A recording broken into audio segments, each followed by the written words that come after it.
So, the other morning, I woke up, stretched, sat on the edge of the bed, and said out loud, "Why the heck am I still tired?" I'd gone to bed at a decent hour. No wild dreams, no midnight snack raids, nothing unusual. And yet, I felt like I'd been hit by a truck made of mashed potatoes, soft but heavy. If you've ever found yourself asking that same question, why am I always tired? Especially now that you're older and supposedly slowing down, you're not alone. In fact, if there were a club for tired seniors, we'd all show up late, sit down with a sigh, and not have the energy to run it. But here's the thing. Sometimes it's not your age. It's not your sleep. It's not even your blood pressure or your diet. Sometimes it's weird little things. Hidden energy leaks in your daily life that sneak in quietly and rob you blind. And today, I'm pulling back the curtain on 10 of the biggest, sneakiest culprits. These aren't your typical drink more water or go outside tips. Nah, we're going deeper. I'm talking about emotional clutter from 30 years ago, routines so boring they could put a squirrel to sleep, and that one friend who turns lunch into an emotional boot camp. So, pull up a chair, grab a cozy drink, and let's figure this out together. Because if you're going to be tired, it shouldn't be from life slowly draining your energy behind your back. Let's fix this. Number 1. Unresolved emotional clutter. Yes, that grudge from 1993 counts. You ever open that one drawer in your house, the one full of expired batteries, old keys, coupons from 2012, and things you swear you'll need one day? But every time you pull it open, it just stares back at you like, "Yeah, I'm chaos. Deal with it." Now imagine your mind's got a drawer like that too. Emotional clutter is exactly that. Unspoken hurts, silent disappointments, years of "I should have said something" moments, and grudges so old they could collect Social Security. And the thing is, most of the time, we don't even realize we're still carrying this stuff. It just hums along in the background, like a mental fog that makes everything heavier. I once heard a woman in her 60s say she didn't realize she was still mad at her sister for a comment she made at their mother's funeral in 1991. But it was there, sitting deep inside her. She said anytime her sister called, her body tensed before she even picked up. That's not nothing. That's your nervous system being on high alert over something you buried and forgot to file away properly. It's like trying to walk around with bricks in your pockets and wondering why your legs ache. Emotional pain doesn't just live in your thoughts. It takes root in your body. That tightness in your chest, the chronic fatigue, the unexplained sense of heaviness. Sometimes it's not your age or your medication. Sometimes it's simply too many unresolved chapters left open. You don't have to confront every ghost from your past today, but start with one. Write that letter you'll never send. Say the thing out loud to yourself, or just say, "I'm done carrying this." Because the truth is, you don't need to hold every hurt just to prove you survived it. And if you're still mad about the time someone stole your parking spot in 1987, maybe it's time to let that one go too, champ. 2. Decision fatigue, even if you're not that busy. This one's sneakier than a raccoon in your attic. You might think, "I'm retired. I don't have to make nearly as many decisions as I used to." But guess what? Retirement doesn't mean your brain gets the day off. In fact, it might be working harder, just in more subtle, sneaky ways. Let's walk through a typical morning. You wake up. Do you wear the blue shirt or the gray one? Eggs or oatmeal? Watch the news or listen to music? Call your friend now or after lunch? Should you try to go to that Tai Chi class today or just stay home and read? And on and on and on. None of these decisions are massive, but that's the trick. They accumulate. Every tiny choice you make drains a little bit of mental juice. And by the time it's 11:30 a.m., you might not have even done anything exhausting, but you feel wiped, like your brain's been in a spin cycle. That's decision fatigue, and it's very real. I read a comment from a gentleman who said, "Sometimes I stand in front of the fridge and forget why I opened it. but I also forget which leftovers are still good and what I should eat, and by the time I figure it out, I'm too tired to eat anything. That, right there, is the perfect picture of what decision fatigue looks like in real life. The fix isn't to eliminate all choices. That's impossible. But making fewer of them on autopilot helps. It's why Steve Jobs wore the same black turtleneck every day. Less time choosing, more energy for living. So don't feel bad if you find yourself drained from doing nothing. Your brain's been playing chess all morning behind the scenes. Give it a break. Heck, assign Tuesday as tuna sandwich day and be done with it. 3. Chronic background noise, the low hum that exhausts you. You know what's funny? It's not the loud noises that wear you down. It's the quiet ones, the sneaky, persistent hums and buzzes that you hardly notice until they're gone. Think about it. The TV that's on for background noise. The old fridge that hums like it's about to lift off. The air purifier whirring in the corner. The neighbor's dog barking at absolutely nothing. The distant traffic. The click, click, click of a clock that ticks louder at 2 a.m. than it ever does during the day. Your ears might get used to it, but your brain never fully does. I remember one guy on a hearing loss forum who said his whole house was like a symphony of small machines. Nothing seemed loud individually, but he always felt drained by 3 p.m. One day, the power went out, and for the first time in years, he sat in complete silence. He said it felt like his nervous system exhaled, not even kidding. He said his shoulders dropped 2 inches. Chronic low-level noise keeps your brain on alert, like a watchdog that never gets to sleep. And if you add hearing loss to the mix, which most of us eventually deal with, your brain has to work even harder to decipher what it's hearing. That's called listening fatigue, and it's no joke. Think about when you're at a noisy restaurant trying to understand what someone's saying. You're concentrating so hard, it's like mental gymnastics. Now imagine that happening all day at home, just from trying to follow the TV or talk over the AC. Sometimes we don't need more naps. We just need more quiet.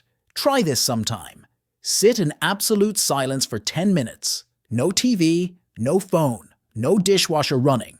Just nothing. It might feel weird at first, but give it time. Your body might just thank you with a little more pep in your step and a brain that feels like it's been freshly dusted off. Because sometimes the loudest thing in the room is the one you've stopped noticing. 4. Emotional mirror fatigue, being around negative people too much. Have you ever walked into a room feeling pretty decent? Maybe not cartwheeling down the hallway, but content, only to spend 10 minutes with someone who just sucks the air right out of you. You know the type. You say, "Hey, how's it going?" And they respond with a full-body sigh and a monologue about their aching knees, the state of the country, how the coffee shop changed brands again, and how no one calls anymore. And by the time they're done, you're the one feeling like you need a nap. That, my friend, is emotional mirror fatigue. It happens when you spend time around people who are constantly negative, and without even realizing it, your emotional state starts to match theirs. You absorb it, reflect it, carry it home with you like dog hair on a black sweater. A woman in a senior group once said, "I love my best friend, but after lunch with her, I always come home and lie on the couch like I just ran a marathon." That's because emotional energy is contagious. We mirror the moods, tones, and thought patterns of the people we surround ourselves with, whether we want to or not. Now, to be clear, this isn't about ditching your loved ones who are struggling. We all have our days. But when someone is chronically negative, it becomes more than just a personality quirk. It's a slow drip of fatigue into your system. You might think, "Oh, I'm just being a good friend." But if every interaction leaves you feeling like you aged 5 years, that's a red flag waving itself. The real kicker? These people often don't even realize they're doing it. They think they're just telling it like it is. But when how it is always a catastrophe, it becomes a kind of background noise of the soul, and it wears you down. Sometimes, protecting your energy means stepping back a little, shorter visits, lighter conversations, Or even slipping in a line like, "Let's not talk about problems for 10 minutes. Tell me something good." You'd be surprised what that tiny boundary can do for your peace of mind. And if all else fails, take a nap afterward. You've earned it. That emotional marathon is no joke. 5. Your house is draining you. Design fatigue. Now this one caught me off guard when I first heard about it. Most of us think of our homes as our sanctuary, our cozy little safe place. But have you ever sat down in your own living room, looked around and just felt kinda blah? Not because you're bored, not because you're sad, just a low-level background feeling of meh. That could be design fatigue. See, when you've lived in a space for years, decades even, things blend together. That pile of papers on the kitchen table, your eyes stopped noticing it a month ago, but your brain didn't. That old recliner that squeaks and leans slightly to the left, it's silently mocking your posture every single day. The truth is, environments affect our energy more than we think. Dim lighting, cluttered spaces, old furniture that's more obligation than comfort, all of it adds up to a subtle sense of exhaustion. You walk into a room, and instead of feeling energized or peaceful, you feel slightly heavier. There was a man on a home design forum, yes, even retirees wander into those now and then, who said he replaced the curtains in his living room with brighter ones. Just a small change. The next morning he said, "I didn't realize how dark everything was until I saw the sun again." He wasn't being poetic. He meant it literally. The space felt alive again. And so did he. Another woman mentioned that once she finally donated her late husband's old armchair, the one that had become a sort of emotional anchor, she realized how much weight she'd been carrying every time she walked past it. It wasn't just a chair, it was a reminder. And that reminder was exhausting her. Sometimes we confuse nostalgia with comfort. But if your home feels like a museum to your past instead of a cozy base for your present, it could be draining you more than you know. You don't need to renovate your whole house. Start with one drawer, one lamp, one photo frame that no longer makes you smile. Lighten the space, and you might just lighten yourself right along with it. 6. You're talking yourself into tiredness without knowing it. This one's a sneaky little gremlin, and it lives inside your head. Or more accurately, in your mouth. You ever catch yourself saying things like, "I'm just so tired lately," or "Ugh, I don't have the energy for that anymore," or even the classic, "Well, I am getting old." Harmless phrases, right? Wrong. You're actually training your brain to be tired. I read a great comment from a retired nurse who said, "I realized every time I told someone I was exhausted, I felt more exhausted 5 minutes later." And you know what? She's absolutely right. The brain listens. The body responds. It's like placing an order at a restaurant. Keep telling yourself you're tired, and your brain will say, "Coming right up. Extra fatigue with a side of blah." There's a thing in psychology called confirmation bias. Basically, once your brain believes something, it starts looking for proof to back it up. So if you're always telling yourself, "I don't have energy," guess what your brain starts noticing? Every single yawn, every sore muscle, every slow-moving moment. And it ignores all the times you did feel good, because those don't fit the narrative anymore. Now, I'm not suggesting you lie to yourself. If you're tired, you're tired. But there's a big difference between stating how you feel and creating an identity around it. One woman in her 70s shared that she stopped saying "I'm old" when trying to explain why she didn't want to go out. Instead, she started saying, "I'm prioritizing rest today." Same result, but suddenly she felt in control instead of like a victim of her body. And that shift in language made a huge difference in her energy. So next time you catch yourself saying, "I'm always tired," pause. Ask yourself, is that really true? Or am I just repeating a script? Because what you say about yourself becomes your story. And you deserve a story where you're not just tired all the time. You're resting, resetting, rising, and heck, maybe even thriving a little. 7. You're getting default fatigue from boring routines.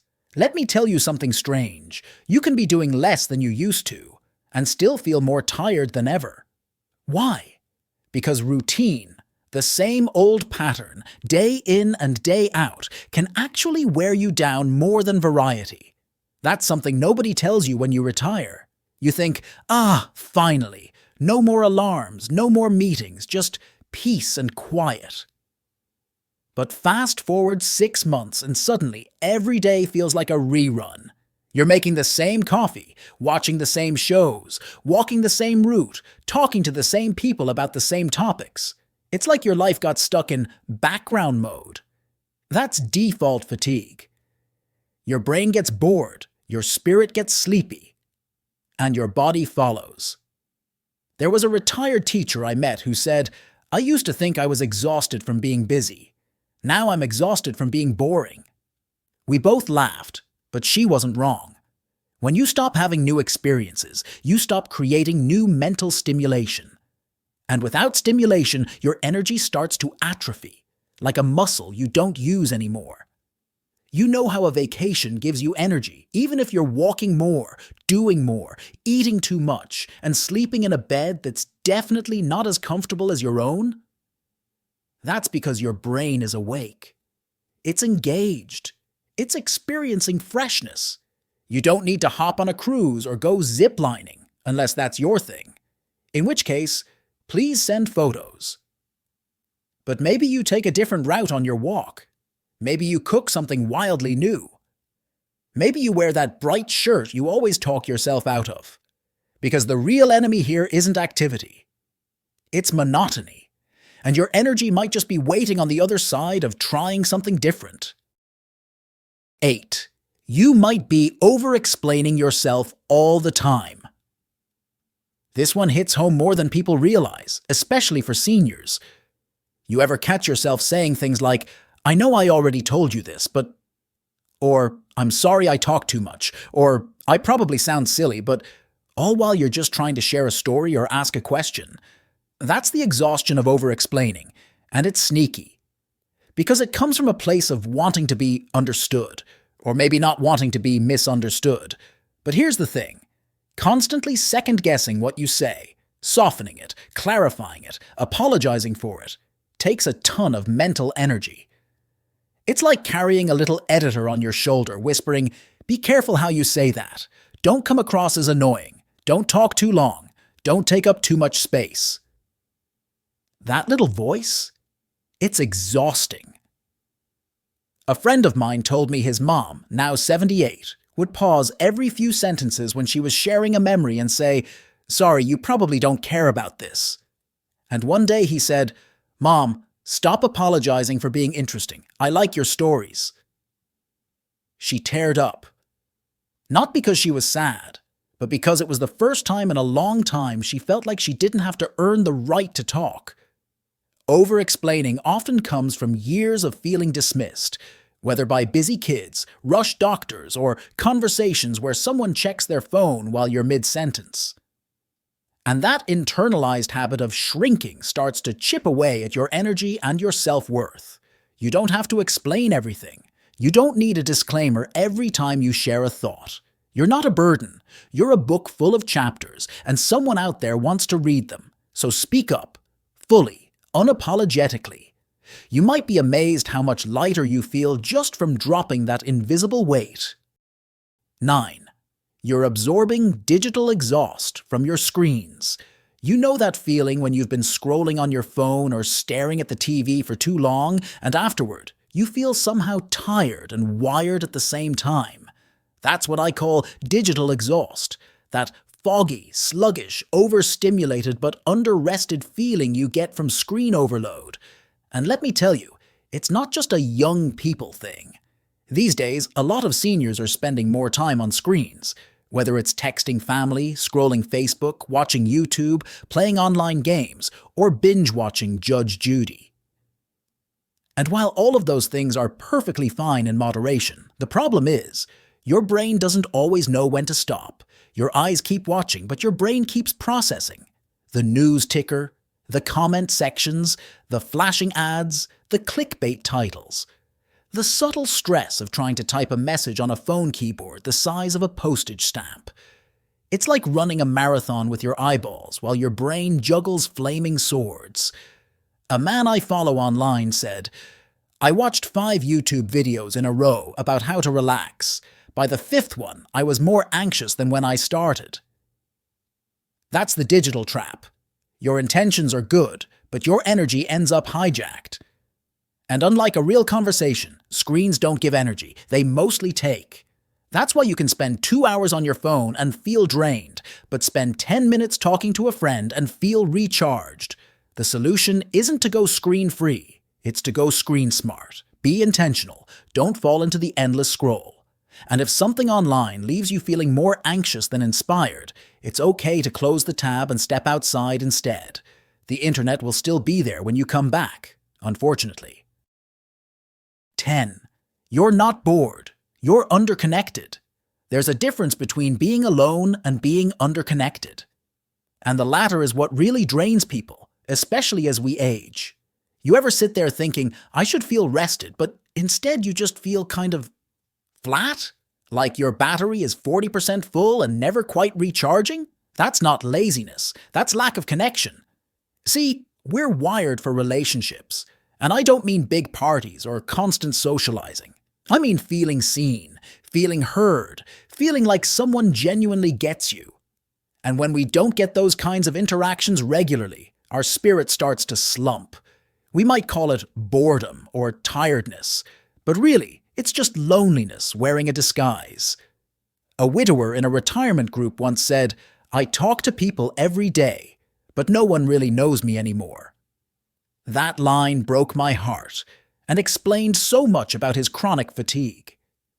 Because when you're going through the motions but feel invisible, it's like walking through life with a dimmer switch on. The real recharge doesn't come from naps or vitamins. It comes from connection, a real belly laugh, a moment of eye contact, a conversation where no one's multitasking, a shared memory, or even just someone saying, "You're not crazy. I feel that way too."